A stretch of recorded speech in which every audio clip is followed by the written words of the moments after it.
This video is sponsored by Aura. More on them later. The other day on stream, I asked for your trade ideas, and I told you that Joe and I are going to make a video breaking them down. And we got some answers that you would expect, as well as some pretty good trade ideas. So we're going to go over all of those in this video. Joe, let's start here with D-Man, who says, I want Aaron Judge and Shohei Ohtani for the Mariners' two best prospects and a case of beer.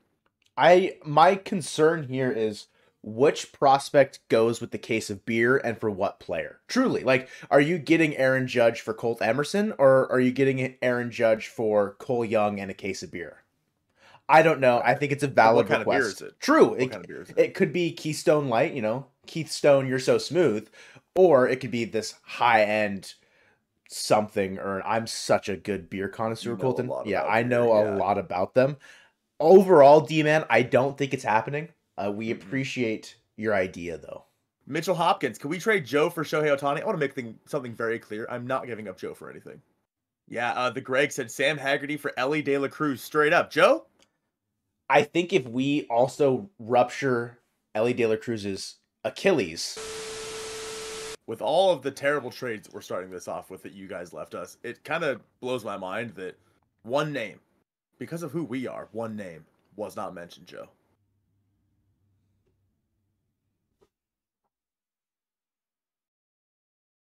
We all have that one player that we just connect with. The one player that no matter how bad they are and no matter where they go, you're gonna end up supporting them. And sometimes we don't want people to know that we're supporting them because frankly, it's a little embarrassing because they're not that great. But with just a few clicks of a button, that information is out there. And you don't want to strike out with online security. Privacy should be your #1 priority when it comes to your online data. Something as simple as a Google search could show how vulnerable you really are. Data brokers sell your information to scammers, spammers, and anyone else who may want to target you.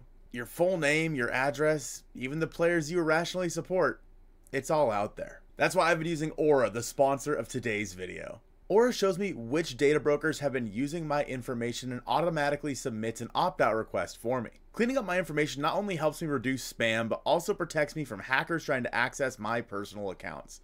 I don't know if you saw this, but AT&T revealed 73 million customer records, both former and current, were released to the dark web. They recommend that customers create strong passwords, monitor account activity, and even consider credit freezes or fraud alerts from credit bureaus. Thankfully, Aura hits this one out of the park for me, and I don't have to download multiple apps just because some company couldn't keep my data safe. If my data was compromised in the AT&T breach, I wouldn't worry because Aura is always on, always doing the hard work for me, and always keeping me safe. I value my privacy and I value yours. You can go to aura.com/mariner and start your free trial today or click the link in the description. And thank you again to Aura for sponsoring this video.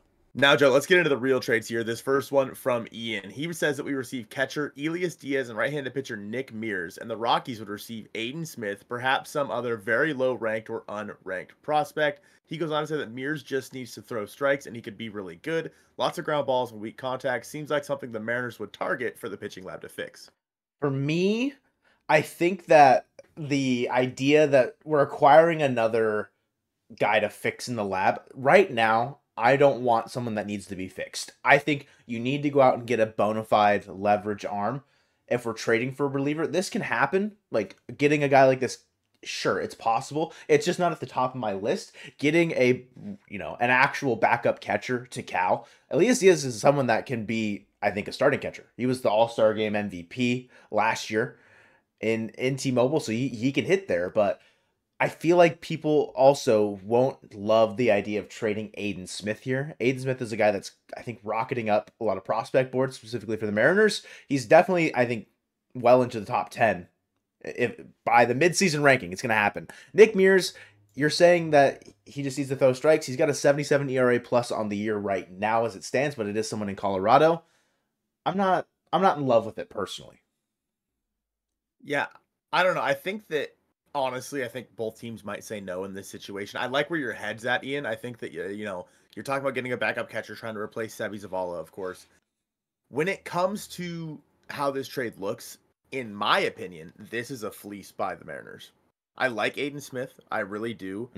But if you are a team that wants to win now, you're going to have to give up guys like Aiden Smith yes, to make your team better. getting Elias Diaz, a guy who, is having another great year, along with someone that the Mariners maybe could turn into something. I don't know a whole lot about Nick Mears, to be honest with you. But again, it's a pitcher pitching in Colorado, so who knows? But overall, I think that one prospect, and he said, and Ian did say maybe some other very low ranked or unranked prospect, so there could be more added to it. But just as it stands right now, Elias Diaz and Nick Mears for Aiden Smith, I'll give this a 6 out of 10, Joe. I'm probably like right there with you. Like, I understand Right. the need to do that. A guy that I think is someone that could be more valuable to the team right now than Nick Mears. A very popular trade candidate for the Mariners. Tanner Scott of the Miami Marlins, closing pitcher, relief pitcher, a lefty, for Michael Morales. Michael Morales is currently the 12th ranked prospect in the Mariners system. Starting pitcher. He's on the, like, is he on the younger or older side for being a high A? He's 21. Like, I think it's like kind of right in the middle. Like, Yeah. kind of like where you expect him to be. I'd say that's almost on the older side. Mm-hmm. Like, I think he's kind of leaning that way, but I mean, he still has plenty of time to make his mark. Tanner Scott has been someone that's been on the Mariners' radar for a little bit here at the beginning of the year. High leverage bullpen arm, definitely at the top of my priority list. A 2.63 ERA plus on the season so far, a 1.64 regular ERA, and 22 innings pitched. He has finished 17 games for the Miami Marlins. Only done 7 saves, but the Marlins are just a bad team. On a better team, this is your second guy out of your pen for the Seattle Mariners. He is the second in command to Andres Munoz. I like this. I'd give it like an 8.5 out of 10, realistically. I just also think that you might need to give up one other smaller-ish piece with Michael Morales to get it done. And that's why like my head's already like at an 8.5, because I know it's not going to get done with just Morales. Yeah, I think, again, I like this trade a lot. It's just, it's going to take more than Morales. And honestly, I think as we get even closer to the trade deadline and more teams are kind of, I don't want to say like getting desperate, but more teams are kind of seeing where they're at in this playoff hunt. I think that Tanner Scott's going to become even more valuable than he already is. So I'm gonna give this trade a 7, maybe a 7.5. I really like the idea of getting Tanner Scott. I just think it would cost more than just Michael Morales. I don't necessarily know how much more, because the reliever market's always so weird at the trade deadline. I mean, last year we saw Paul Sewald go for 3 of the Mariners now starting players in their lineup. So, and speaking of Paul Sewald, Joe, it's from at the alphabet 5408. Ty France, including Michael Morales and some other, I don't know what P prospect means. Whether it's like lower end, maybe, I don't know. For Christian Walker, Arizona retains the contract, and Paul Sewald, the return to home for Paul Sewald. I think Arizona says no here, given the level of prospects you're giving up. I feel like it would take, if you're still giving up Michael Morales, like we're hell-bent on that, maybe you go higher with the value and you include Logan Evans here instead of Michael Morales. Then it's probably a little bit closer, because Evans is he should leapfrog Michael Morales when it comes to prospect re-rank whenever that happens.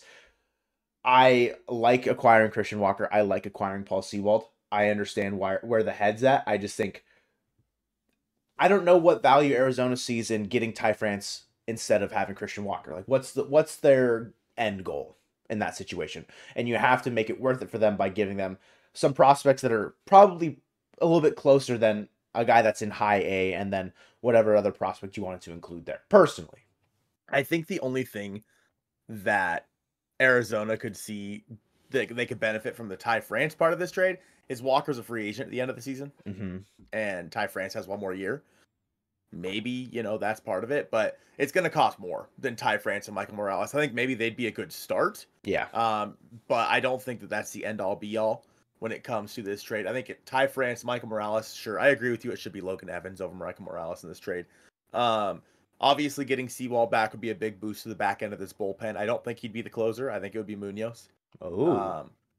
You think maybe Paulie comes back and just takes back over, huh? Not like takes back over, but we've seen them operate with the more not by committee, but where the lineup's at.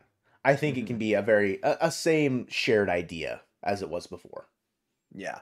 So like if we're talking, let's say Ty France, Logan Evans, I mean, honestly, in that deal, both Seawald and Walker are free agents at the end of the year, so maybe you don't need to add too much more. Mm-hmm. But I'd still say you probably need to give up another top 15 prospect in that deal. Because for what the Diamondbacks gave up for Seawald for a year and a half of his services, I think it's going to cost, obviously not as much, but when you throw Christian Rocco on there, who's been one of the best first basemen in baseball, it's going to cost you a little more than I think these couple of guys. The next one here is from NPW 9648, Jonathan Clase and Cole Phillips for Abraham Toro, Joe. Toro's having a great year for Oakland. Definitely what we not expected, but we knew, not knew. How do I say this? It's not surprising to me that given an everyday opportunity, Abraham Toro has started to figure it out a little bit. I could see the same thing happening with Taylor Trammell in a year's time, right? It's a situation where like just didn't work out, didn't have the right opportunity. Now he's getting it in Oakland. I think this is an overpay from the Mariners, personally. Clase, yeah, Phillips isn't pitching yet. Just had Tommy John in the offseason. Again, his second one. Clase is looking a little bit overmatched in the bigs. Whether or not he develops his skill set to become an everyday player.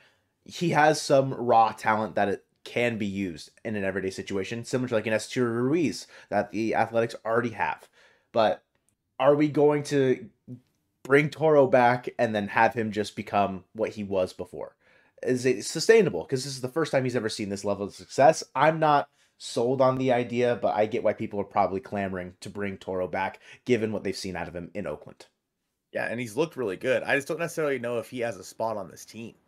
Because when you look at, I mean, with how well he's playing, obviously he does. Mm-hmm. And maybe, like, if he was to be plugged into the lineup today, Ryan Bliss would probably go back down. And you'd have Toro there as, like, the guy to, I mean, obviously, in that situation, he'd just take over the spot that Clase gave up. But I think that for the Athletics, they might be looking at wanting a little bit more than a guy who's coming off of Tommy John and Jonathan Clase. Simply because the here and now, with how good Toro's been, they might be able to get more for a team that's desperate. But I think that I might be willing to give up one of these guys for Abraham Toro, but not both. I don't really care which one, personally. I think I'd rather keep Phillips in the organization than I would Jonathan Clase. So how would we rank that, Joe? What are we ranking that trade as? I like the heart in trying to bring Toro back. I haven't been blown away by anything yet. I'm gonna give that one somewhere in like 7. Mostly 7. I'll give it a 6.5. 6.5. Right in the same boat. That brings up Reed 8136. The boy Reed. Toronto. This is a big one, guys. This is a very big one. Toronto gets Mitch Garver, Ty France, Cole Young, Lazaro Montes, Taylor Dollard, and Emerson Hancock. And Seattle gets Vlad Jr., Bo Bichette, and Eric Swanson. My logic is that Garver isn't panning out and is owed a good chunk for Daddy Stanton standards. Ty France, just because Toronto will need a first baseman. I've seen people say Lazaro Montes for Vlad is good enough, so IDK if this is an overpay, but I think to get rid of France and Garver for Bo and Vlad is worth it, maybe even more. So I know you're hellbent. Not even hell. You don't want to give up Lazaro Montes. That's your prized possession. That's your baby girl. That's the one that you want to keep around. You want to see him in a Mariners uniform someday. So I can only assume where your direction is going with this trade. I think the idea is relatively sound. It's just a lot of pieces. It's a lot of moving parts. Eric Swanson did just get optioned to AAA. So whether or not that impacts it, he has not been good this year, but there were some unfortunate circumstances that happened in spring training that definitely can take you out of the baseball mind. So, hopefully he's able to get back to where he once was. There's no doubt in my mind that he can. Vlad Jr.'s definitely picked it up. Bo Bichette, also a slow start to the year, but I understand like these are the more like MLB pedigree guys that you're adding onto this team. You're replacing Mitch Garver with Vlad Jr. You could have him and Luke Raley play first base, alternating since you're also sending out Ty France. And you're adding in Bo Bichette to your infield where it's the Ryan Bliss situation, what you're saying with Toro. I get where it's going. I also just don't know if Toronto's like super keen to it because they've got Justin Turner. Like, what are they going to do with Garver, France, and Turner? And not to say that Turner's done exceptionally well. I think he's the lowest ranked DH by F WAR this year. The prospects are nice in return for Toronto, but it looks, it's too daunting of a thing for me to even try and process how it would pan out. If Toronto is making a deal where they're giving up Vlad and Bichette, they have no use for Mitch Garver, Ty France at all. Because if that is the case, they're retooling. Like that is a deal that you make that's supposed to be like a win-win kind of this year for both sides, but longer term for Toronto. And Toronto, if they're making a deal like this, giving up Vlad and Bo, they are probably retooling or maybe even rebuilding. And if that's the case, Cole Young and Lazaro Montez are obviously the prizes there. Emerson Hancock, maybe. Taylor Dollard is nothing. Yeah. He's like, dude, I don't even know if that dude even exists anymore. He is simply a name on the website. Yep. He's like Sam Carlson. Yeah. Yeah. And I think that, so looking at this, if you start with Lazaro Montez and Cole Young, that's a good start for this trade for something that I would assume that they would want, that the Blue Jays would want. I feel like if you did Cole Young and Lazaro Montez and maybe like Harry Ford, you might be able to get this deal done probably minus Eric Swanson. Like if it was Bo and Vlad for like Cole Young, Lazaro, Harry Ford, like just some of your top prospects. It's going to take maybe a lot, yeah. Maybe like Logan Evans in there as well. Then like I feel like that could get it done. For the Mariners side of things here, Reed, I think that giving up, let's say this trade did go through, giving up Emerson Hancock in this deal, Taylor Dollard again, whatever, you're really taking away by trading Hancock, you're taking away from your safety net if one of your starters does get hurt, and obviously another trade can be made to reacquire a new safety net. But losing Emerson Hancock in this deal would be really hard to do. That's why I don't necessarily think, unless the Mariners go out and make a trade for someone to be in that minor league system, I don't know if they go out and trade Emerson Hancock because they're going to need him again at some point this year. So I'm going to give this trade a 6.5 as well. I think that I like the idea of getting Vlad, Bo, and Eric Swanson. I just think that overall this trade is very, very big and one that probably doesn't get done because there's so many moving parts. Yeah, I'm kind of there with you. I'm gonna slap it a 5. Unfortunately, it's too much for me to process, and that's on me. Okay, that's on me at that point. We've got a couple here. Arroyo and Walter Ford for Ryan McMahon. I think the idea there is good. The Rockies did say the day that we're recording this, it's unlikely that McMahon will get traded. And he is having a very good year. Mm-hmm. But at the same time, he is playing in Coors Field. I think he's been better away from Coors, though. Yeah. But anytime you see a hitter in Coors Field that's performing really well, obviously is a candidate for regression. Didn't happen for Nolan Arenado. And guys like that. There are guys that get out of Coors Field and just continue to hit because some guys are just that good.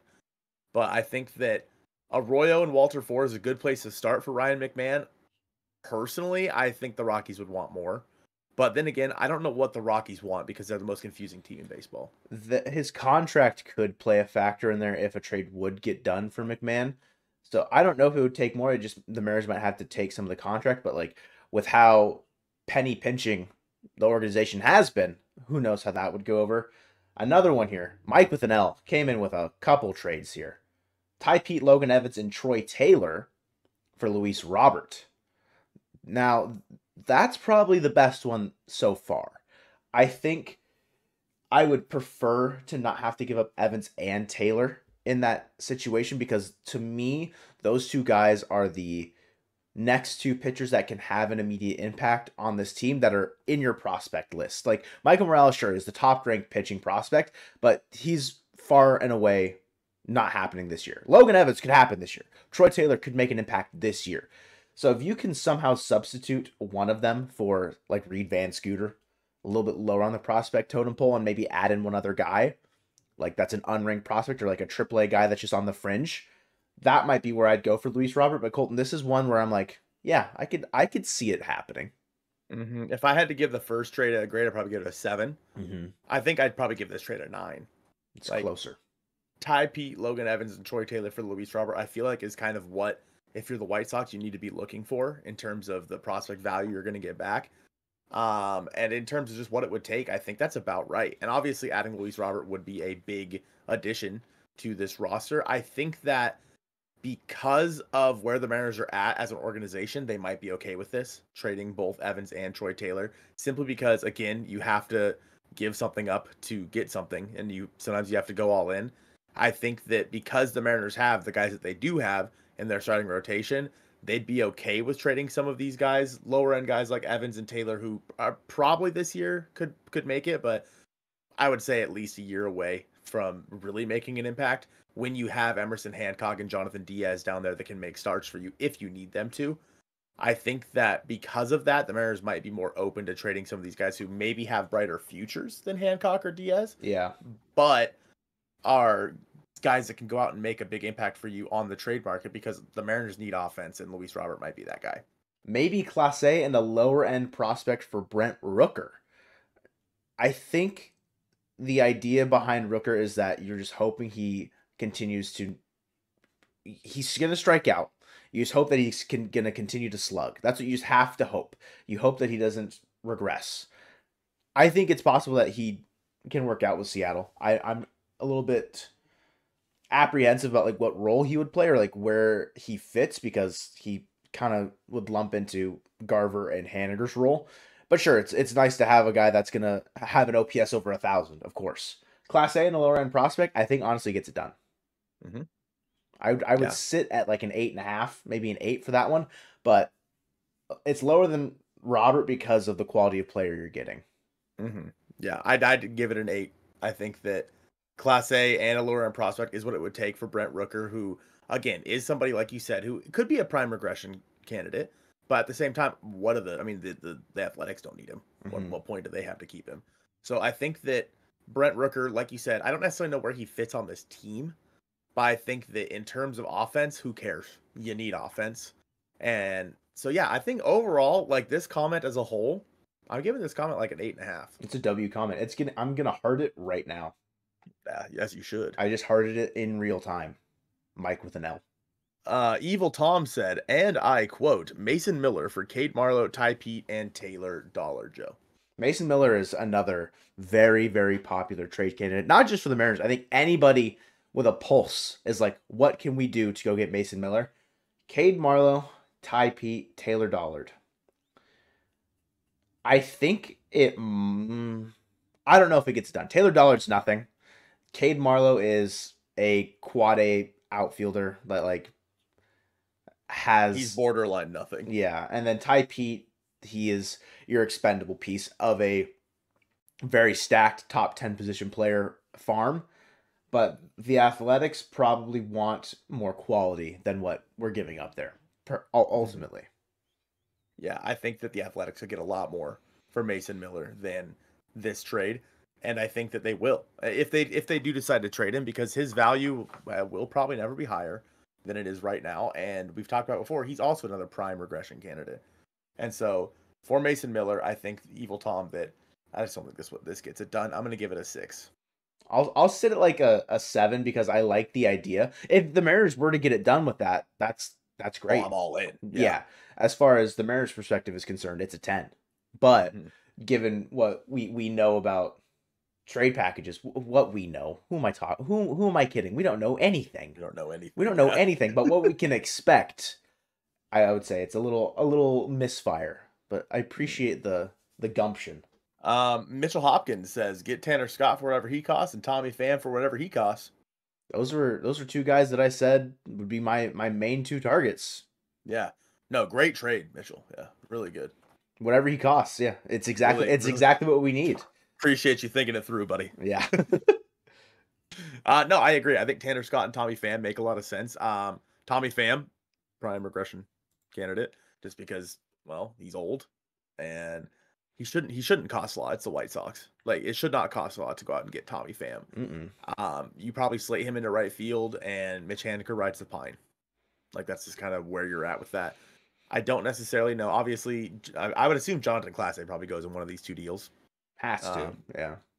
So there's an open spot in the outfield right there with Julio and Tommy Pham, Mitch Haniger, Dom Canzone, Luke Raley. Like, you have a pretty decent outfield out there with those guys. Tanner Scott, we already talked about quite a bit. I like Tanner Scott a lot.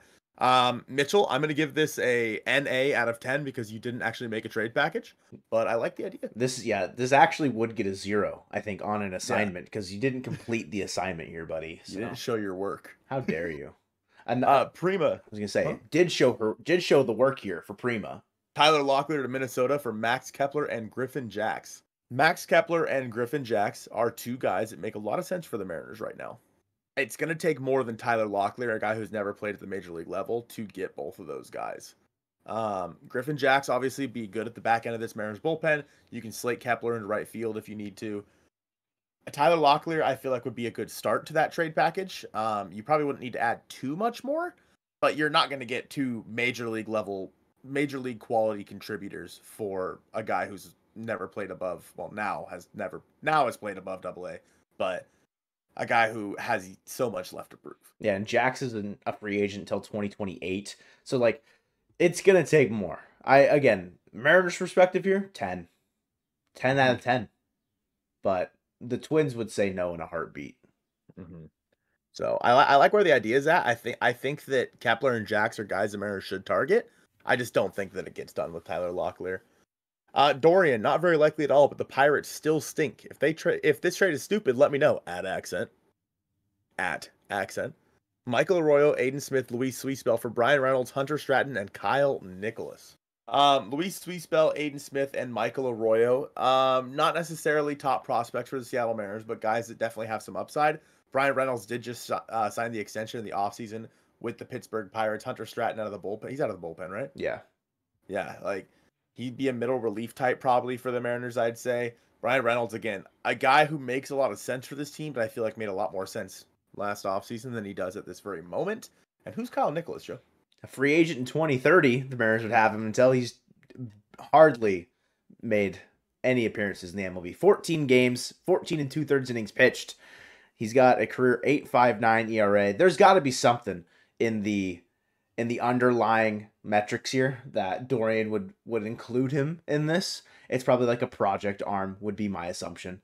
Someone that the Mariners could try and turn into a leverage innings type guy. But I agree in your sentiment about Arroyo, Smith, and Sweetspell not being like the big prospects the Mariners might need to give up to acquire Bryan Reynolds and then two bullpen-ish pieces. And it's not going to, you don't have to substitute Michael Arroyo for Colt Emerson, I would say. Like, you can do Arroyo and then an outfielder might need to be like Farmelo instead of Aiden Smith, right? That's probably what you'd need to do. I think I'm giving it like a 7.5 or an 8. I actually like it a decent amount. Gives you some depth in the pen to try and play around with, and then get you a quality corner outfielder in Bryan Reynolds. Mm-hmm. Yeah, I think that the idea that Dorian has here does make sense. I don't know if our boy John Stanton would be okay with taking on Reynolds' contract. Yeah. But I think that it would just cost more, like you said, than these three guys from the Mariners. This is a long one here, so bear with me. This one was actually asked on stream, and I kind of think this is the one that prompted this whole video. Yeater says, okay, hear me out. Trade Ty France for a good bullpen piece and a prospect or two. Have Garver platoon at first with Rayleigh, and have Garver platoon with Haniger at DH. Then you can open up an outfield spot to play Canzone more. Sit Haniger more, and have Rayleigh in the lineup more often. Play Garver at first on lefty days with Haniger at DH, and Rayleigh more Canzone in the outfield every day. Haniger should not be in the outfield and has defensive capabilities of a previously mentioned outfielders. It is a lot more of like the roster building aspect of what a trade could be here. I don't know if just trading Ty France alone gets you a good bullpen piece and a prospect or two. Ultimately, I think there's something else that has to go there. Like if it's a quad A outfielder like Cade Marlowe or someone in AAA who's just not going to see the playing time that maybe they could be getting elsewhere. Garver at first is potential nightmare situation for me. Nightmare fuel. I agree though that Haniger should probably stop playing the outfield. As he should play it as little as possible going forward. It's just not. It's not as pretty. It's not as good. Watching Dom and Luke Rayleigh, who are a bit more athletic. Sure, there have been some suspect moments for Dom, I'd say more so than Rayleigh. He had a good one last night. Yeah. The random little dive. But I understand what the idea is. However, I'm not sold on Garver playing the field at all. And the trade itself, I'm giving it like a 6.5. Like, I don't think just Ty alone gets you 3, maybe 2 pieces, but definitely not 3. From the trade aspect alone, Yeater, I'm gonna have to give it like a 4, just because we didn't come up with a bullpen piece or the prospects you get. The sentiment's there, obviously, but without any substance to the trade, it is a little more. It's not enough to analyze. Moving guys around, I'm not saying it's a bad idea. I think that you're right. I think that Mitch Haniger shouldn't be in the outfield that much, and frankly, probably shouldn't be playing as much as he has been. He probably serves better as a like a platoon and then bench guy for the Mariners, where he's at in his career right now. Garver has not been good. Garver has not been a good baseball player recently, and I think that putting him at first base isn't going to help with him hitting. Like until he gets his bat right, Ty France is a much more valuable player right now than Mitch Garver. And so because of that, I think that I give this overall deal like a 5.5, maybe a 6. Mm-hmm. But yeah. Moving forward here, this is from Tyrese. Tyrese says, for Vlad Jr., which is a very common name on this list, Vladdy Jr. Vladdy Jr. and Bo Bichette for Ty France, Ty Pete, and Lazaro Montes, Joe. I think this is probably better than Reed's as far as like what they might want, because it does replace an actual first baseman, I would say. Like, yeah, they have Justin Turner, but it's there. And then you get 2 top 8 prospects. I think Ty Pete's close to the top. I think he's top 10. With that being said, I don't know if it's enough given what the Blue Jays could ask for. Yes, Vlad Jr. doesn't necessarily play the most premium position, and there are better. I just think there's better packages that could be out there for the Blue Jays if they wanted to go and trade either of these guys. Personally, if they were going to retool, I think getting Ty Francis is a guy that you could then just trade in the offseason if you needed to. If you're the Blue Jays, it's just like a fill-in piece for now is why he's being included. Also because you're replacing him with Vlad Jr. So Tyrese Halliburton, I appreciate the idea. I'm giving it like a 6 though. I just think the Mariners are going to get 2 quality-ish everyday guys for 100 OPS plus guy and 2 prospects that are in Modesto. It's just not. I don't know if it's enough. I think that this trade works for one of those guys. Like, I think that for Vlad Jr., you could maybe, like, obviously this would be the beginning of a major Blue Jays sell-off. But I think that for one of these guys, it would make sense for the Mariners to trade France, Pete, and Lazaro Montes for Vlad Jr. It's very rich from the Mariners side of things, but sometimes that's what you got to do to go out there and get, some of the best talent out there. Obviously, Vladdy would still be with the team next year, so that's a big move there. Moving on now to Wiseman Sphere, who also wants Vlad Jr. for France and Harry Ford, Joe. Yeah, I think... do I want to trade Harry Ford with the lack of catching depth that this team has right now? Not really. And that's probably just the biggest hang up for me right now is unless we would get some random catching prospect from them in return, doesn't even have to, it just has to be in the top 30. I think that's where my hang up is. Unfortunately, I cannot go through with this trade because of the type of depth the Mariners have at catcher. I cannot trade Harry Ford right now. Just for Vlad Jr. Yeah, and all things in a vacuum here, I think that Harry Ford isn't enough anyway. Like, obviously, Ty France is worse than Vladimir Guerrero Jr. There is no contesting that. But Harry Ford, like, we talked about it a little bit in the last trade idea with Ty Pete and Lazaro Montes.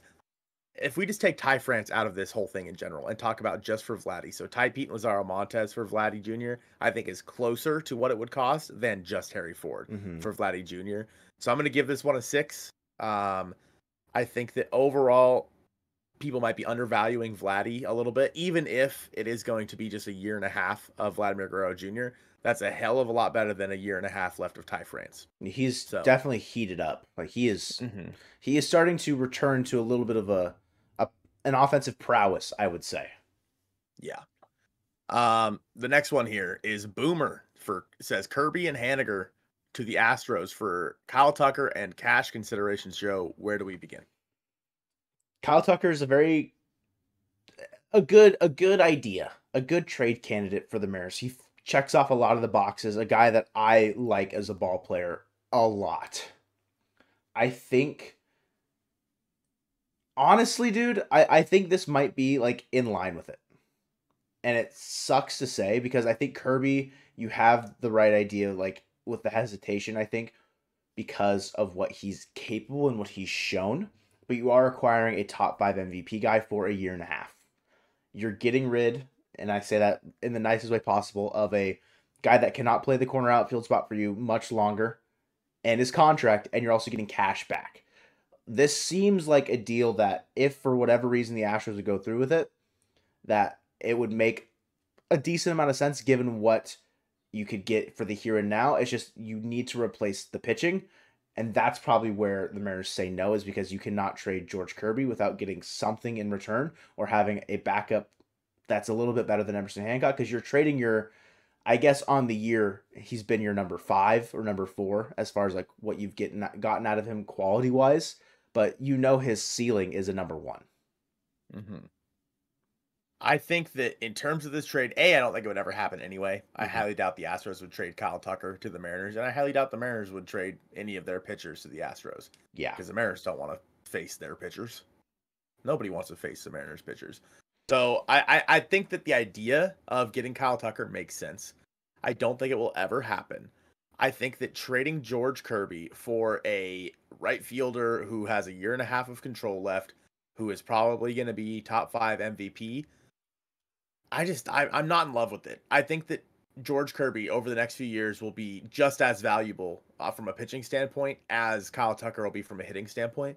If you were to say trade, like let's say this was Brian Wu, Mitch Haniger, and like a prospect, I think I'd be more on board with it than I would be for George Kirby. Like I'd rather give up Wu, Haniger, and I don't know, Luis Spell for Kyle Tucker than I would for George Kirby and Mitch Haniger. So if that could get it done, maybe I think just because I don't ever see a way that this trade ever happens, I'm gonna have to give it a 6.5.